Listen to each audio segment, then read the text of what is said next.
Halo teman-teman semuanya, kembali lagi di channel Bill Story ini. Kali ini Mimin akan membahas kembali cerita mafia yang kalian tunggu-tunggu. Lebih tepatnya, ini adalah bab ke-7. Maka dari itu jangan lupa untuk like video ini dan subscribe juga channel ini. Nyalakan juga loncengnya supaya kalian gak ketinggalan untuk updatean cerita selanjutnya. Mari kita mulai.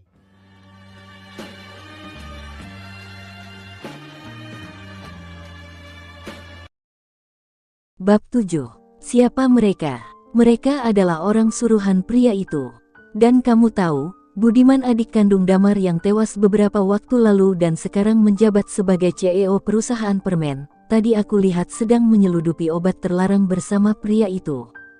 Aku yakin Budiman dan pria itu adalah orang yang membunuh Damar. Tapi untuk sementara ini aku mempunyai bukti video tentang penyeludupan itu, terang Lolita. Sekarang mereka berada di dalam mobil.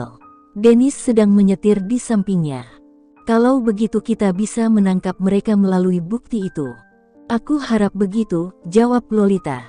Dari kaca spion Lolita bisa melihat sebuah mobil sedang membuntuti mereka dari belakang. Dennis sepertinya orang itu mengejar kita. Lolita menengok ke belakang dan benar saja dua mobil hitam itu sedang mengebut mengejar mereka. Dennis, lebih cepat. Pegangan, perintah Dennis sebelum mengebut.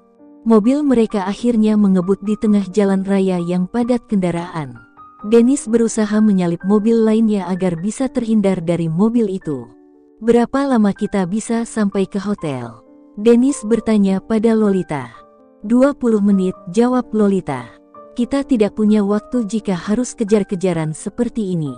Kita bisa kalah dan tertangkap nantinya, panik Dennis masih menyetir dengan ugal-ugalan. Kita masih punya alternatif lain. Untuk mengecoh mobil itu, kita harus memilih dua jalur. Jalur lurus atau belok. Jika kita memilih jalur lurus kita akan semakin melihat banyak kendaraan yang mana kita bisa saja tertangkap polisi nantinya. Namun, jika kita memilih jalur belok akan sangat sepi tapi jalur itu yang paling efektif karena lebih cepat sampai ke hotel. Oke, kita pilih jalur belok. Dennis memutar setirnya hingga membelok ke lintasan yang berbeda. Dari belakang mobil hitam itu masih mengejar. Dennis masih mengebut, sebentar lagi mereka akan memasuki jalanan sepi yang penuh pepohonan.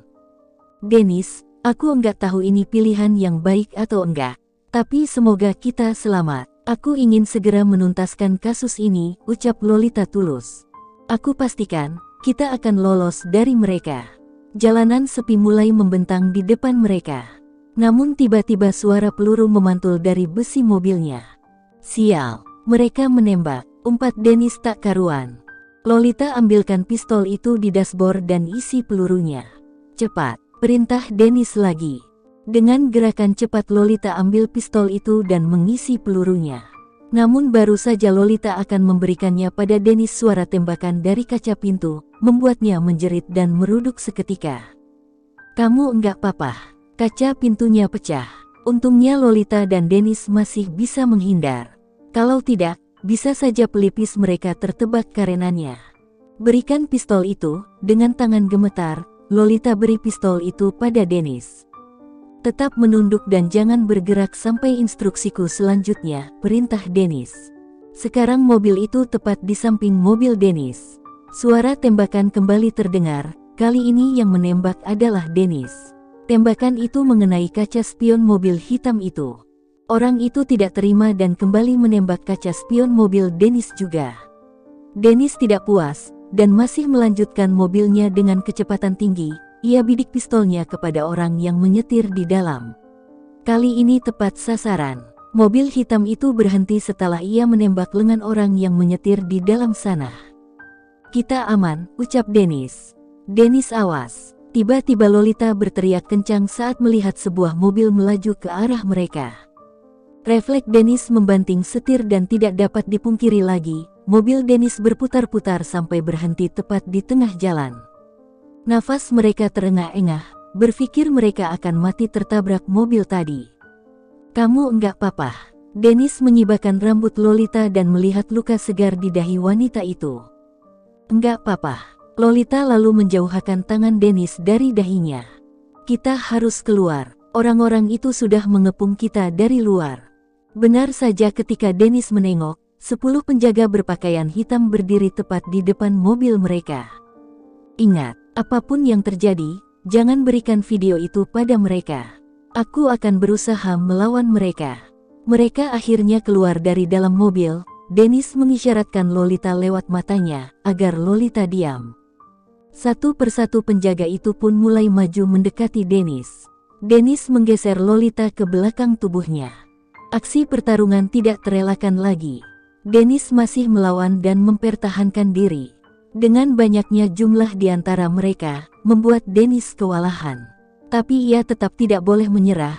Ia keluarkan kemampuan bela dirinya yang selama ini ia latih di kepolisian. Hampir tak tersisa, akhirnya Dennis berhasil menghajar 10 penjaga itu hingga tumbang. Belum cukup, satu penjaga itu hampir menancapkan pisau ke perutnya. Dengan gerakan cepat ia pelintiran lawannya dan banting tubuh pria itu ke aspal jalan. Dia buang pisau itu ke sembarangan arah dan ia injak tubuh pria itu hingga tak sadarkan diri. Sekarang ia menang, tapi belum sempat Dennis menghampiri Lolita, seseorang lebih dulu memukul kepalanya sampailah terjatuh. Dasar kucing liar, Dennis bisa merasakan rambutnya dijambak oleh pria itu. Dennis, Lolita berteriak melihatnya. Berikan video itu, ucap pria bermata biru itu kepada Lolita yang masih berdiri di depan mobil. Jangan berikan. Dennis langsung mencegah Lolita. Setelah mengatakan itu, seketika tubuh Dennis terpental dan punggungnya diinjak oleh pria itu. Berikan atau kekasihmu akan mati di sini, ancam pria itu dengan sorot mata yang tajam. Jangan Lolita, jangan berikan, nafas Dennis tersendat saat mengatakannya. Habisi dia. Tak lama kemudian segerombolan orang datang dan menghajar tubuh Dennis secara brutal. Lolita berteriak histeris. Dennis, sekarang apa kau masih ingin menyimpan video itu? Lolita layangkan tatapan tajamnya pada pria itu. Aku akan berikan tapi lepaskan dia dulu, tawar Lolita, beringas. Lepaskan dia.